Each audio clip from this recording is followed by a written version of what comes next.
আসসালামু আলাইকুম প্রিয় শিক্ষার্থীরা, আজকে আমি এসএসসি রাইট ফ্রমস অফ বারবের ঢাকা বোর্ড 2025 এর প্রশ্নের সমাধান করব। সো রাইট ফ্রম বারবের প্রশ্ন সমাধান করার পূর্বে তোমাকে বুঝতে হবে প্রেজেন্টের নাকি পাস্টের ঘটনা বর্ণনা করতেছে।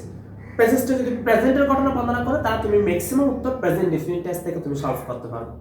আর যদি প্রেজেন্টে যদি পাস্টের ঘটনা বর্ণনা করে তাহলে তুমি ম্যাক্সিমাম উত্তর তুমি পাস্ট ইনডিফিনিট টেন্স থেকে তুমি সব সলভ করতে পারবে। সো আজকে আমরা এই ঢাকা বোর্ড 2025 প্রশ্নটি আমরা বাংলা অর্থ সহকারে আমরা সলভ করব। ইন দিস ওয়ার্ল্ড মানে এই পৃথিবীতে থ্রু দ্যাশ রেইন ওভার ফলসহুড মানে সত্য মিথ্যার উপর আধিপত্য বিস্তার করে। যে সত্য মিথ্যার উপর আধিপত্য বিস্তার করে এটা একটা সাধারণ কথা, মানে স্বাভাবিক একটা কথা। তো স্বাভাবিক কথা হলে এটা কিসের ঘটনা বর্ণনা করতেছে? প্রেজেন্টের ঘটনা বর্ণনা করতেছে। আর প্রেজেন্টের ঘটনা বর্ণনা করলে তাহলে এখানে ম্যাক্সিমাম তো আমরা প্রেজেন্ট ইনডিফিনিট টেন্স থেকে সলভ করতে পারবো। তো আমরা এই যে দেখো প্রেজেন্ট ইনডিফিনিট টেন্স একটা রুলস পারে, সাবজেক্ট থার্ড পারসন সিঙ্গুলার হলে ভার্ব সাথে যোগ করতে হয় এস বাই এস। আর যদি সাবজেক্ট প্লুরাল হয় তাহলে ভার্ব যেরকম আছে সেরকম বসতে হয়। একটা সাবজেক্ট কি দা ফুড, এটা হচ্ছে থার্ড পারসন সিঙ্গুলার, তো ভার্ব সাথে কি যোগ করব এস বা এস। তো আমরা সাধারণত এই ভার্বের সাথে আমরা কি যোগ করব? এস যোগ করব, রেইনস। কি যোগ করব? S, rains. Those who are always in the habit of dash speak the truth, অর্থাৎ যাদের সর্বদা সত্য কথা বলার অভ্যাস থাকে। তাহলে এটা একটা সাধারণত দেখো অফ, এটা হচ্ছে প্রিপোজিশন। প্রিপোজিশনের আমরা তিনটা নিয়ম পারি, সেটা হচ্ছে সাধারণত প্রিপোজিশনের পরে ভার্ব আসে তার সাথে আইএনজি। তবে টুর পরে যদি ভার্ব আসে তাহলে ভি1 বসে। কি বসে? ভি1 বসে। আবার টু যুক্ত কতগুলো প্রেস আছে, যে প্রেসগুলোর পরে ভার্ব আসলে তার সাথে কি যোগ করতে হবে? আইএনজি যোগ করতে হবে। এই প্রেসগুলো কি? With a view to, look forward to, devoted to, addicted to, prepare to, be use to, subject to, object to. এই টু যুক্ত প্রেসগুলোর পরে ভার্ব আসে তার সাথে কি যোগ করতে হয়? আইন যোগ করতে হয়। আমি একটা কথা স্মরণ করে দিচ্ছি। তোমরা যারা আমার এই রাইট ফ্রম ভার্বের বেসিক ক্লাসটা তোমরা করো নাই, তোমরা আগে আমার এই বেসিক ক্লাসটা আমার ইউটিউব চ্যানেল থেকে দেখে নাও। যদি বেসিক ক্লাসটা যদি তুমি পারো তাহলে এই এখানে যে রুলসগুলো তুমি আসতেছে সব রুলস কিন্তু আমার বেসিক ক্লাস আমি আলোচনা করেছি। ওখানে আমি প্রায় 12টা রুলস নিয়ে আলোচনা করেছি, যেখান থেকে তুমি তোমার ফাইনাল পরীক্ষায় শতভাগ কমন পাবা। সো আগে তোমরা ইউটিউব থেকে আমার এই বেসিক ক্লাসটা করবে। তো বলতে যাচ্ছি দেখে অফ প্রিপোজিশন, এই প্রিপোজিশনের পরে সাধারণত ভার্ব তাহলে তার সাথে কি যোগ করতে হবে? আইন যোগ করতে হবে। আমরা স্পিক সাথে কি যোগ করব? আইন যোগ করে দেব। স্পিকিং কি হবে? স্পিকিং। দ্যাটস রেসপেক্ট এভরিওয়্যার, এবং তারা সর্বত্র কি হয়? সম্মানিত হয়। এখন দেখো তারা যে অন্যের দ্বারা সম্মানিত হয়, মানে নিজেদের সম্মানিত হয় না, অন্যের দ্বারা সম্মানিত হয়। সেন্টেন্সটি কি হবে? প্যাসিভ হবে। আর প্যাসিভ হলে টেন্স এবং পার্সনের সাথে বিবারক এরপরে ভিত্তি জানতে হয়। এরপরে কি? বারোয় ভিত্তি। তাহলে এখন আসো, তাহলে প্রেজেন্টের ঘটনা বর্ণনা করতেছে, একজন একটা প্রেজেন্ট টেন্সের প্যাসিভ বিবারক কি? এম, ইজ, আর। তাহলে এখন দেখো সাবজেক্ট হচ্ছে দোজ, মানে প্লুরাল। প্লুরাল হলে বিবারক কি আনতে হবে? আর আনতে হবে। কি আনতে হবে? আর। এরপরে এখানে যে ভার্ব আছে, এই ভার্বের কি বসাতে হবে? V3 বসাতে হবে। Respected, respected. বাট কিন্তু those who are involved in telling lies, অর্থাৎ যারা মিথ্যা বলার সাথে জড়িত, that shine in life, তারা জীবনে উজ্জ্বল করতে পারে না। তো যারা মিথ্যা বলার সাথে জড়িত তারা জীবনে কি করতে পারে না? শাইন করতে পারে না। কি হবে? কিরকম অর্থ দিচ্ছে? নেগেটিভ অর্থ দিচ্ছে। তো নেগেটিভ অর্থ দিলে আমাদের নিচ থেকে কারণ do not, does not, did not আনতে হবে। প্রেজেন্টের জন্য ডু নট, ডাস নট, পাস্টের জন্য ডিড নট। তাহলে এখন আমরা এখানে যেহেতু প্রেজেন্টের ঘটনা বর্ণনা করতেছি, তাহলে আমরা কি আনবো? ডু নট অথবা ডাস নট। তাহলে এখানে দেখো ডোজ একটা প্লুরাল, তো প্লুরালের জন্য আমরা কি আনবো? ডু নট আনবো। কি আনবো? Do not. তো এই যে এরপরে যে ভার্ব আছে, ওই ভার্বে কি বসাবো? বেস ফ্রম বসাবো। শাইন, শাইন বসাবো। Shine. Do not shine in life. That is why, এই কারণে উই সি দ্যাট, আমরা দেখি যে many great man in the history use to dash preach truth among their countryman. তাহলে আমরা দেখি যে ইতিহাসের অনেক মহান মানুষ তাদের দেশবাসীদের মধ্যে কি প্রকাশ করে? সত্য তারা এটা কি করে? প্রচার করে। মানে প্রিচ মানে প্রচার করা।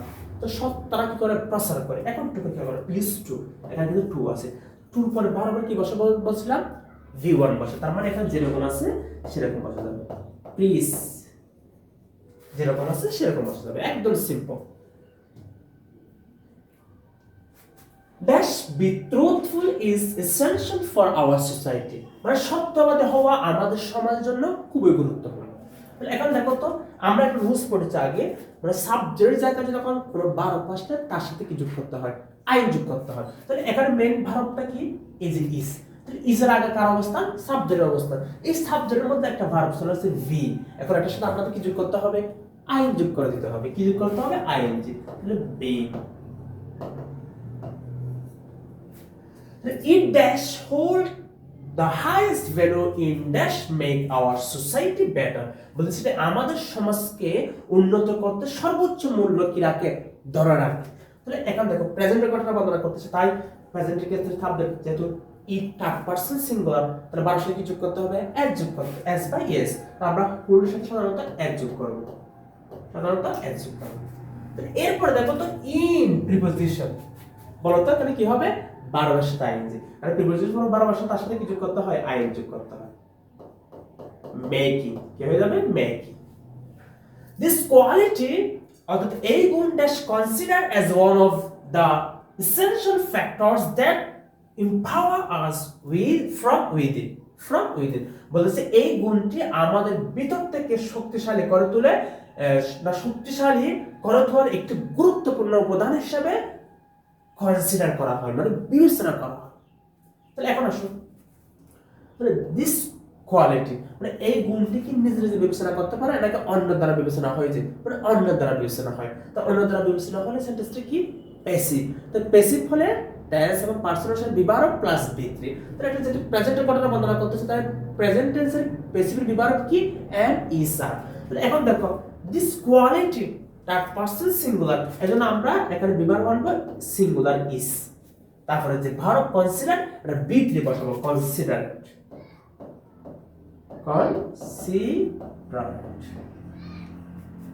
একদম সিম্পল।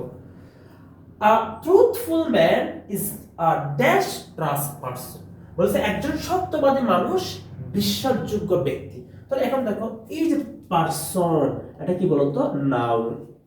তো নাউন মানে আগে কি বসে বলতো, অ্যাডজেক্টিভ বসে, নাউন আগে কি বসে, অ্যাডজেক্টিভ। তো অ্যাডজেক্টিভ এখানে তা আছে যে ভার্ব, তাহলে আমরা সাধারণত এই ভার্বের ভিতরে যখন করে দেব তখন এটা অ্যাডজেক্টিভ কাজ করবে, তখন এটা কিসের কাজ করবে, অ্যাডজেক্টিভ কাজ করবে। তার সাথে আমরা ভিতরে করে দেব ট্রাস্টেড, তখন এখানে ট্রাস্টেড পারসন অ্যাডজেক্টিভ কাজ করতেছে। তাহলে একজন সত্যবাদী মানুষ বিশ্বাসযোগ্য ব্যক্তি। এন্ড এবং দিস ট্রাস্ট, এই বিশ্বাস ড্যাশ বিল্ড কনফিডেন্স ইন আস, বলেছে এই বিশ্বাস আমাদের মধ্যে একটা আস্থা তৈরি করে, একটা আস্থা তৈরি করে। দেখো তাহলে আমরা যেহেতু প্রেজেন্টের ঘটনা বর্ণনা করতেছি, তাহলে আমরা প্রেজেন্টেন্সের ক্ষেত্রে এই যে দিস ট্রাস্ট, মানে এটা সাবজেক্টটা third person singular, subject third person singular হলে বারবার সাথে কি যোগ করব, এস অথবা এস, তারপরে এই বিল্ডের সাথে আমরা কি যোগ করব, এস যোগ করব, জাস্ট একটা এস যোগ করব, এইটুকু। এরপরে confidence makes us dash feel better, বলছে আত্মা আমাদের আরো আত্মবিশ্বাসী করে তোলে।